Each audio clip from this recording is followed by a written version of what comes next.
What time is it? Yeah, it's time to grow. How to keep on top of tasks at work. Right. There's many different ways, but today I'm going to give you 4 ways to keep on top of your task. 4 simple, basic ways to keep on top of your task. Now, it's really simple, but if you follow this, you will keep on top of your tasks at work.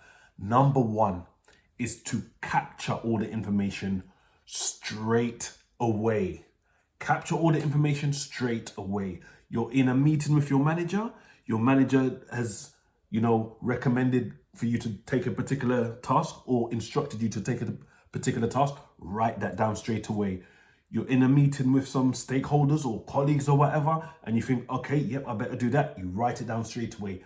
Always do it straight away. If someone's having a conversation with you, and from that conversation, you think of various different tasks that you need to do, and they're talking through all different things, and you think, okay, I need to stop them. Hold on 1 second. Let me just finish writing that down. You need to capture that information straight away, whether it's on paper, whether it's digitally, whether it's on your task list or whatever kind of electronic device or paper. It doesn't matter what your system is. It matters that you capture it. Yeah. Right. Your memory cannot hold all these things and be at the forefront of your memory at all times. So you need to capture. So that's number 1. Capture, and capture straight away. Don't think, okay, yeah, I need to do that and try to keep it in your head. No, no, no, no, no, no, no. Number 2, follow-ups. Now, this is really important. Listen, we all are able to put the task down that we need to do. But now and again, we need to ask other people to do things, whether they are colleagues, stakeholders, or you are line managing a team. Yeah? Right. So we know what we need to do. We've captured what we need to do. How about the stuff we ask other people to do? Let me give you an example. Your manager has given you some task or project or whatever that's going to take 2 weeks to complete. Part of that task, you need to grab information from other stakeholders or maybe external colleagues, in other departments. Now, let's say, for example, it's Monday today.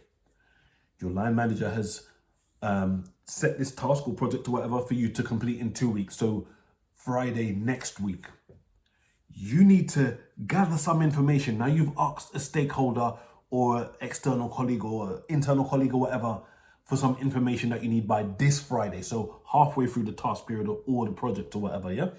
Now, you've asked this person for to collate some data for you or whatever, yeah? Now, you've asked them to give you this information back by Friday. That will fit into your timeline, into your project or whatever. So now, let's say that person, for whatever reason, has not given you this information by this date that you need it. You've got so many other things going on, yeah, that you forget that you've asked for this piece of information. Now, moving over to next week, when you're getting towards the end of when you need to complete this task or the end of the project or whatever, you realize, oh, that person hasn't given me the information, the data that I've asked him to collate, for example. Now, you've gone back to that person right towards the wire, right near to the last minute, and that person, it has slipped their mind. So now they can no longer get you the information by your deadline.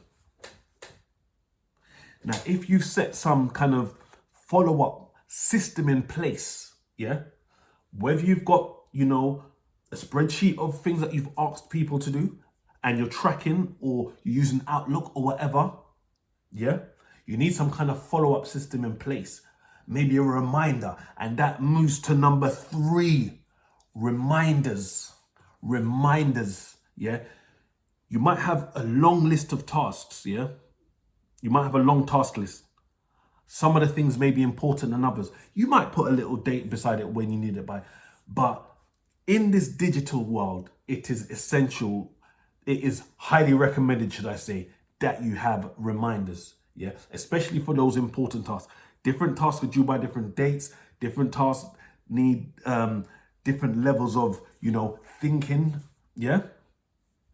Different tasks are more important or urgent than others. So you need reminders. So whether you use Outlook your task reminders, or For larger tasks, you put it as an actual calendar entry in your diary. You need to be reminded, especially those urgent tasks, especially them important tasks, right? So number one, you need to capture. Number two, you need to have follow-up mechanism. That one is so important. Number three, you need reminders, okay? And number four, the best bit, is you need to know how to say no. You need to keep on top of your task. You need to know how to say no. What do I mean? Right, so let's just say, for example, a particular day, you've got 8 hours of working in a particular day. Now, based on your assessment, your estimated time of the time you need to complete the stuff you've got to do that day, let's just say all the stuff you've got to do that day is going to take 6 hours, yeah? So you've looked at your task for the day, it's going to take 6 hours. You are working for 8 hours. Now, early in the day, in let's say a morning meeting, you are given a new piece of work. Let's just say it's from your line manager. That's going to take an hour and a half. So now you've got your plan for the day, but now there's another hour and a half worth of work. So that's 7.5 hours. So you only have now half an hour spare. As the day goes on, someone asks you to do a piece of work that's going to take, say, let's just say 2 hours. You've only got half an hour in your day left. You can accept this request, and then what's going to happen? You're not going to have time to complete everything, or you're going to try to squeeze everything into the day, basically being a people pleaser, and then the quality of all your tasks is not going to be that great. Or you can tell the person, no, I don't have time to do this. Maybe you can do it. Maybe you can extend the deadline and say, I can do it for you, but not by the end of today, Monday, but I can do it for you by the end of Thursday. Yeah? Maybe that's good enough. Maybe it's not good enough, but you don't have time today to do it. Now, some of these requests might be from your line manager. What do you do then? You still say no. Maybe not in that way, but so there's another element here that we're not going to talk about on this video is you estimating your task? Is that realistic? Or, what is your productivity level? Can you think of smarter ways to do these tasks? Can you delegate some of the other tasks? Those are valid questions, but we're not going to look at that in this video. We will do that in another video. But because line managers are not perfect. I know that, you know that, right? So your line manager might, I don't want to say unreasonable request, but your line manager might expect you to do something that based on your assessment of time, you don't have time to do. So I'm not asking you to go to your line manager and say, no, I'm not doing that. No. But have that conversation with your line manager. Say, look, I've got this on my schedule. I think they're all very important to complete today. I think it's going to take this amount of time. I don't think I can squeeze that into my day. And be solution focused. Have the open conversation. Say, how about we do this that way? And make suggestions. Yeah, especially if it's your line manager. But don't be afraid to tell people, I don't have time to do this. I would love to help you. Yeah, I would love to help you. But based on my schedule, I do not have time to do this today. I'm afraid. Yeah. Now, how the person reacts is an external thing. The person might be understanding. They might think you're being unreasonable.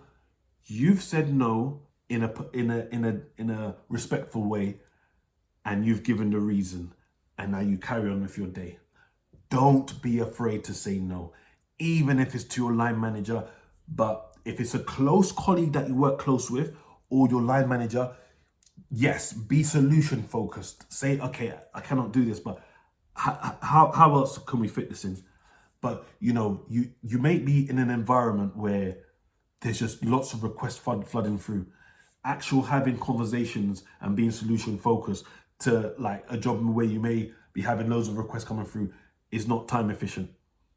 But that line manager request, or if you're in a job where you don't get a lot of requests and you're working with close colleagues, you can have that little 2.5 minute discussion okay, I cannot do this, but I cannot do this task for you, or I cannot.